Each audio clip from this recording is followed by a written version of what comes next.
Saya pernah puasa meskipun masih minum saat azan subuh. Namun saat itu waktu di jam handphone saya subuh masih kurang 1 menit. Azannya kecepatan 1 menit. Apakah puasa saya tetap sah? Jam 4:08 sudah ditetapkan oleh Badan Hisab dan Ruqyah. Di Kementerian Agama ada satu namanya BHR, Badan Hisab dan Ruqyah, yang menetapkan 1 Ramadan, 1 Syawal, dan yang menetapkan waktu sholat. Kalau sudah jam 4:08, maka yang jam 4:08 dia minum, puasanya batal. Tapi ada dalam hadis itu Pak Ustadz, apa kata Nabi? Siapa yang makan lalu kemudian mendengar azan, maka selesaikan makanannya. Makan dia, falyamdi, selesaikan makanannya. Itu dibaca syarah penjelasannya. Zaman Nabi mereka azannya sebelum masuk waktu. Jadi kalau masuk waktunya jam 4:08, dia azan jam 4:06. Maka ketika dia azan, Allahu Akbar, Allahu Akbar, belum masuk waktu. Dan ketika nanti di ujung-ujung, as-salatu khairum minan naum, baru masuk 4:08. Maka saat Allahu Akbar di awal itu belum masuk waktu. Begitu kata penjelasan ulama. Tapi rata-rata muazin kita azan itu tepat masuk waktu. Ini kasusnya beda. Kata beliau, waktu itu di handphone saya belum masuk, sedangkan yang masjid sudah azan. Kalau begitu gimana caranya? Kita seragamkanlah handphone kita dan jam kita mengikut jam itu sekarang. Termasuk jam saya sendiri. Ternyata sekarang jam 5:59. Jam saya sudah jam 6:01. Waktu sholat berbeda tapi jam insya Allah sama. Berarti jam 6. Saya tidak mau hanya berceramah saja. Jam saya pun juga. Jam Bapak berarti sudah betul semua. Jam 5:59. Supaya jangan sampai nanti saya makan waktu azan. 5:59. Jam handphone pun gitu juga. Yang lebih parah lagi, dia sebetulnya pura-pura aja. Kenapa kau makan? Kusangka tadi sudah masuk. Padahal dipakainya azan waktu Tokyo. Bagaimana pandangan hukum Islam tentang suntik stem cell dengan menggunakan plasenta bayi? Mohon berikan beberapa hadisnya Pak Ustadz. Organ tubuh manusia haram, dan kita tidak boleh berobat dengan sesuatu yang haram. Plasenta bayi, pokoknya anggota tubuh manusia ini kalau diolah sekali lagi, maka dia menjadi haram. Badan tubuh anggota fisik manusia ini, maka dia harus dikubur, termasuk rambut. Rambut saudara kita yang tukang-tukang pangkas, rambut yang dijual. Nanti rambut dijual dijadikan sofa. Hanya sekarang begitu sobek anak-anak main pisau, keluar rambut mak lampir. Rambut tak boleh. Haram hukumnya menyambung rambut. Begitu juga dengan orang mati, lalu kemudian organ tubuhnya. Banyak kalau keluarga meninggal dunia dibiarkan di rumah sakit, organ tubuh diolah. Nauzubillah. Jasad manusia ini mulia, tidak boleh diotak-atik, harus digali, dimakamkan. Tapi kalau yang dari makhluk lain dipakai, sama seperti hukum kulit. Kalau dia disamak, maka dia hukum menjadi boleh. Maka hukum organ tubuh manusia tidak dipakai dalam Islam. Karena manusia ini dihormati, dimuliakan. Bagaimana pandangan Islam tentang perdagangan mata uang asing falas yang mengharapkan keuntungan? Syaratnya yadan biyadin, langsung cash, tunai, boleh. Tapi kalau tidak tunai, ada jangka waktu, haram. Contoh, dari Indonesia bawa uang rupiah. Sampai di Saudi Arabia tak laku rupiah, membeli rial. Maka langsung beli. Saya beli rial, saya beli dengan rupiah. Yadan biadin, cash langsung sah. Beli dolar langsung sah.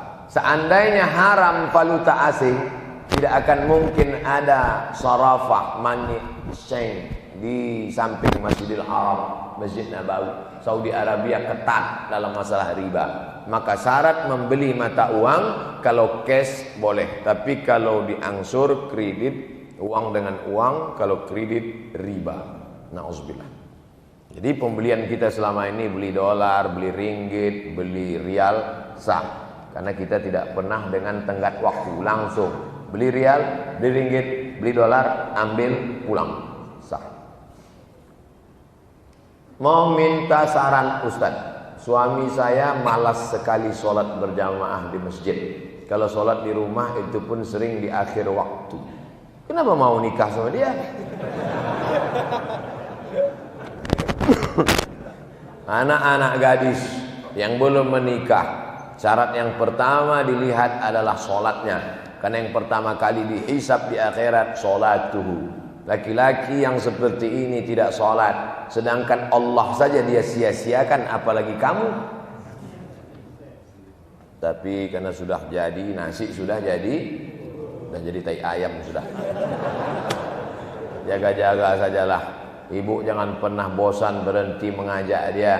Ayyahdiallahu bika rajulan wahidan khairum min humurin na'am. Satu orang dapat hidayah karena mulutmu lebih baik daripada kau memiliki seekor unta yang merah, kendaraan termahal zaman Nabi sallallahu alaihi wasallam. Unta merah zaman Nabi itu kendaraan termahal. Ibu bukan ustazah, tapi suami ibu didapat hidayah karena mulut ibu. Masya Allah. Mas, sholat ya mas. Ngapa lu ajak-ajak? Itu tetangga kita kemarin mati loh mas.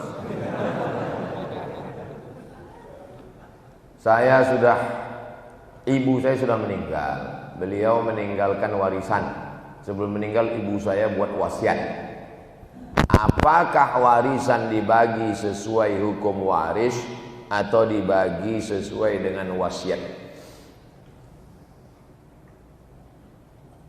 Harta warisan dibagi setelah dikeluarkan wasiat. Min ba'di wasiyatin yusi biha audain. Setelah dikeluarkan wasiat, dikeluarkan hutang, barulah warisan dibagi. Wasiat tidak boleh keluar dari sepertiga harta. Kalau nanti mama meninggal, itu ruko untuk adikmu yang paling kecil. Hitung berapa harga rukonya. Harga rukonya 200 juta. Hartanya total 1 miliar. Maka harta yang dibagi 800. Sedangkan yang 200 dikeluarkan dulu untuk yang menerima wasiat. Baru boleh dibagi. Gimana kalau bunyi wasiatnya begini? Harta ini saya wasiatkan bagi rata saja. Wasiat yang bertentangan dengan hukum Allah tidak wajib untuk ditunaikan. Batal wasiat kalau bertentangan dengan hukum Allah. Kalau aku mati nanti tolong kafankan aku dengan kain terbuat dari jeans. Tanamkan di atas makamku 3 batang daun ganja dan siramkan whisky. Oh, ini wajib kita laksanakan Ustaz. Kalau enggak nanti rohnya gentayangan. Hantu. Ini wasiat bertentangan dengan hukum Allah, batal. Saya janda anak 2. Sekarang ini berat menanggung beban hidup. Bolehkah wanita seperti saya menawarkan diri untuk dipoligami?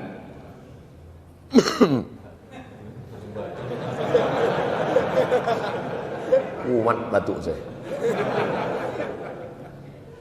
Apakah saya zalim pada istri sahnya?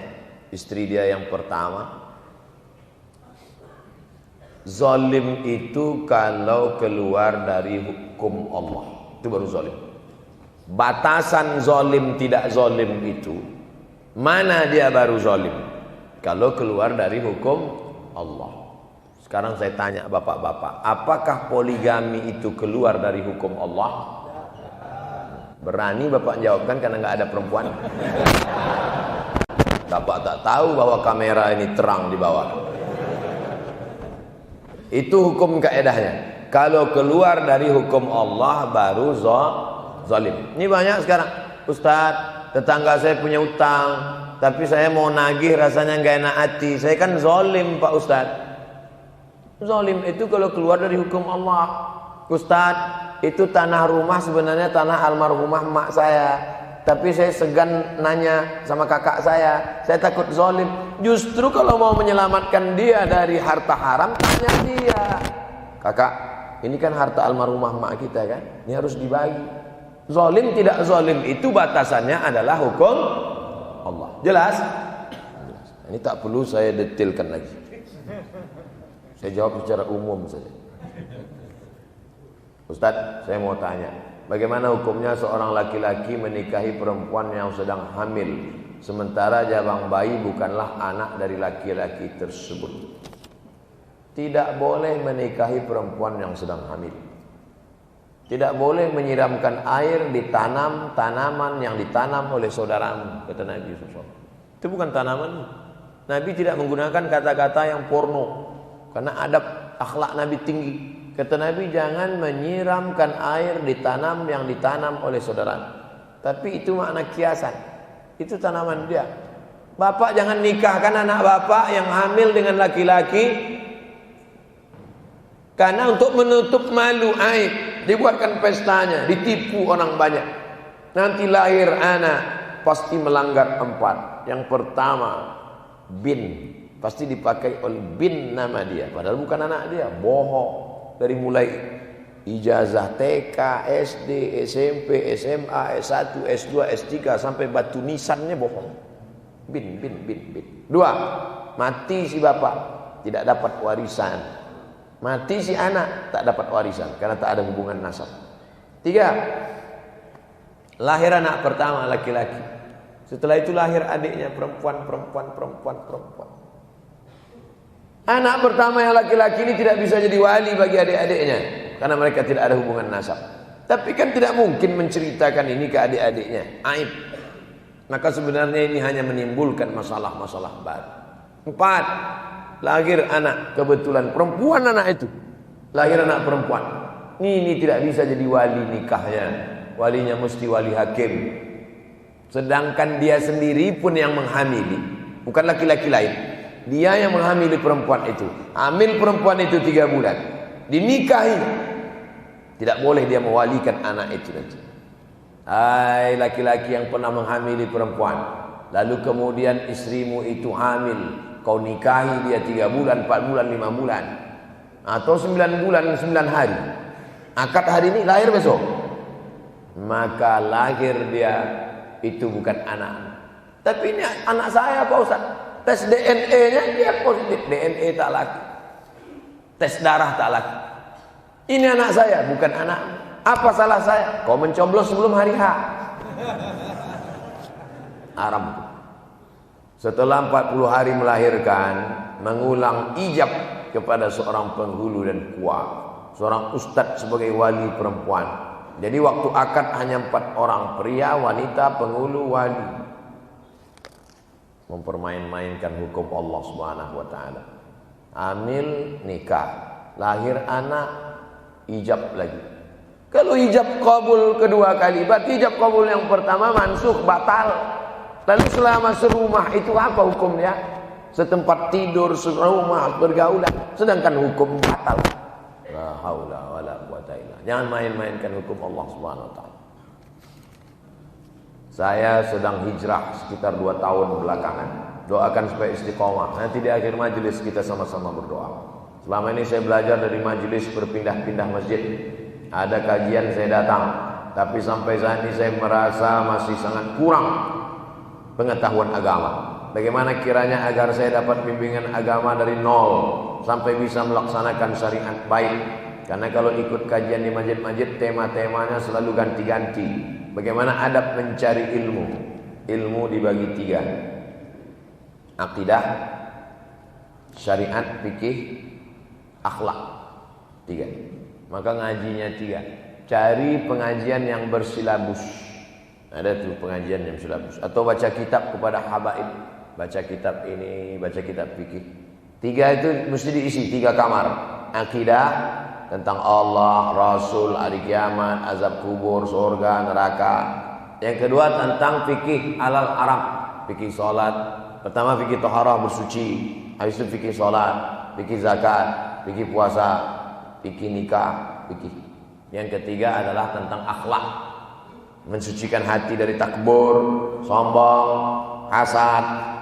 Setelah hati bersih, diisi dengan zikir, diisi dengan ridha, diisi dengan tawakal, diisi dengan qanaah. Siapapun ustadznya tidak pernah keluar dari 3 tema ini. Akidah, fikih, akhlak. Kertas terakhir. Ayah saya sudah meninggal. Dulu waktu masih hidup bercita-cita membangun masjid, tapi belum sampai, belum punya uang. Sekarang anaknya sudah berkecukupan. Bolehkah kami anak-anaknya membangunkan masjid atas nama ayah kami tersebut? Boleh. Mana dalilnya? Datang saat menjumpai Nabi. Ummi matat, emak saya mati, meninggal. Afa atasaddaqu anha? Kalau saya bersedekah, apakah pahalanya sampai kepada almarhumah emak saya sudah meninggal? Kata Nabi, tasaddaq, sedekahlah. Ini dalil amal anak-anak sampai pada orang tua. Ayu sadaqatu afdal? Apa sedekah yang paling afdal? Kata Nabi, saqiyul ma, memberi air minum. Yang paling bagus ngasih air minum. Apa pelajaran? Sedangkan air minum segelas kau hadiahkan pahalanya untuk almarhum ibu ayahmu sampai, apalagi membangunkan masjid. Kumpul anak-anak, bangunkan masjid, pahala mengalir untuk almarhum. Niatkan wakaf fisabilillah. Anaknya dapat, orang tuanya pun dapat. Mudah-mudahan anak-anak kita termasuk anak yang berbakti seperti anak almarhum. Al-hadhihi niyah al-Fatihah. A'udzubillahi minasyaitonir rajim. Bismillahirrahmanirrahim. Alhamdulillahirabbil alamin. Arrahmanir rahim. Maliki yaumiddin. Iyyaka na'budu wa iyyaka nasta'in. Ihdinas siratal mustaqim. Shiratal ladzina an'amta 'alaihim ghairil maghdubi 'alaihim waladdallin. Amin. Allahumma inna nas'aluka salamatan fid din. Berikan kami selamat agama dalam akidah Ahlussunnah wal Jamaah. Mu'afiyatan fil jasad, sehatkan badan kami supaya kami bisa beribadah. Wa ziyadatan fil ilm, tambahkan ilmu kami supaya amal kami sesuai dengan Quran dan Sunnah. Wa barakatan fil rizq, berikan berkah pada rezeki kami supaya kami bisa berwakaf, berzakat, berinfak, membangun masjid dan bersedekah. Wa taubatan qablal maut, beri kami taubat sebelum mati. Wa rahmatan indal maut, beri kami rahmat ketika mati. Wa maghfiratan ba'dal maut, berikan ampunan sesudah mati. Allahumma hawin alaina fi sakaratil maut, ringankan kami waktu melewati sakaratul maut. Wan najatan minan nar, selamatkan dari api neraka. Wal afwa indal hisab, maafkan ketika amal kami dihisab. Rabbana fir lana dzunubana wa liwalidayna warhamhuma kama rabbayana shaghira. Rabbana hab lana minas salihin. Rabbana atina fid dunya hasanah wa fil akhirati hasanah wa qina adzabannar. Wa sallallahu ala sayyidina Muhammad wa ala alihi wasallam. Walhamdulillahi rabbil alamin. Taqabbalallahu minkum minna wa minkum taqabbal ya karim. Terima kasih segala perhatian. Mohon maaf segala kesilapan. Wassalamualaikum warahmatullahi wabarakatuh.